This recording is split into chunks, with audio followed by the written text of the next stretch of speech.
جی بالکل، میں ہوں آپ کا ہوسٹ ناصر کارے. آپ دیکھ رہے ہیں میرا یوٹیوب چینل سچ کی آواز ناصر کے ساتھ.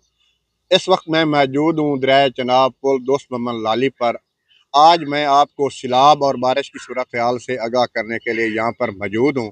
آج دریائے چناب میں آنا اور چنیوٹ کے مقام سے جو سیلابی ریلا 1,70,000 کیوسیکس کا ریلا گزر رہا ہے. سیلابی پانی درجنوں دیہات کو زیر آب کر چکا ہے. اس کے ساتھ لاکھوں ایکڑ پر جو کھڑی فصلیں ہیں انہیں بھی زیر آب کر چکا ہے، جس میں چارے کی فصل وہ تباہ ہو چکی ہے. چارے کی فصل تباہ ہونے سے مویشی بھوکے مرنے لگے ہیں.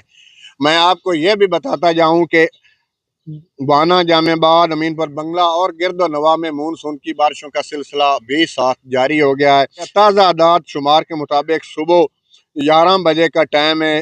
25 جولائی 2026 کے مطابق مرالہ بریج پر اب سٹریم 1,37,468 کیوسیک، ڈاؤن سٹریم جو ہے 1,24,768 کیوسیک ہے، اور خانگی براج پر اب سٹریم جو ہے 1,77,253 کیوسیک، ڈاؤن سٹریم جو ہے 1,71,993 کیوسیک ہے. قادر آباد براج پر اب سٹریم جو ہے 1,92,403 کیوسیک، ڈاؤن سٹریم جو ہے 1,81,826 کیوسیک ہے. چنیوٹ پل سے 1,70,264 کیوسیک پانی کا ریلا گزرا ہے. دریائے چناب کا سیلابی پانی متعدد دیہات میں داخل ہو چکا ہے. موزہ سامل، سجن کا، بول کا، لودھیا، عرصہ بلہ اور دیگر کئی آبادیاں متاثر ہیں، جبکہ دریائی کٹاؤ میں مسلسل اضافہ ہو رہا ہے. ادھر وانا اور گرد و نواح میں ہونے والی شدید بارش نے بھی سیلاب متاثرین کو مشکل میں اضافہ کر دیا. انتظامیہ کی طرف سے اڈہ جامع آباد، اڈہ پٹھان کوٹ، موزہ سامل اور دیگر مقام پر فلڈ ریلیف کیمپ کیے گئے ہیں. ان کیمپوں میں ریسکیو 1122 میڈیکل اور لائف سٹاک ٹیمیں، سول ڈیفنس، پیرا فورس اور دیگر متعلقہ محکمے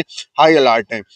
کمشنر فیصل آباد عمران حامد شیخ، ڈپٹی کمشنر چنیوٹ آشا رضوان، ڈی پی او ڈاکٹر نوید عاطف، اسسٹنٹ کمشنر شہنہ اعظم، ایگرینیشن افسران اور دیگر انتظامی حکام مسلسل سیلاب زدہ علاقوں کے دورے کر رہے ہیں اور امدادی اور حفاظتی اقدامات کا جائزہ بھی لائے ہیں. تاہم متاثرہ علاقوں کے مکینوں کا کہنا ہے کہ جب سیلاب اپنے عروج پر پہنچ گیا تو انتظامیہ متحرک ہوئی. اگر 2 ماہ پہلے حفاظتی باندھ تعمیر کر دیے جاتے تو آج ہمارے گھر، آبادیاں اور قیمتی فصلیں تباہ ہونے سے بچ جاتی ہیں. اہل علاقہ کے مطابق اس وقت نقل مکانی انتہائی دشوار کا سامنا ہے، کیونکہ تمام راستے بھی ڈوب چکے ہیں. ان کا کہنا ہے کہ کمان، مکی، چاول، چارہ اور تیل کی فصلیں مکمل طور پر پانی میں ڈوب چکی ہیں. چارے کی فصلیں تباہ ہونے سے مویشیوں کے لیے خوراک کا شدید بحران پیدا ہو گیا، جس سے جانوروں کو بھوکے مرنے لگے اور بیمار ہونے کا خدشہ بھی پیدا ہو گیا.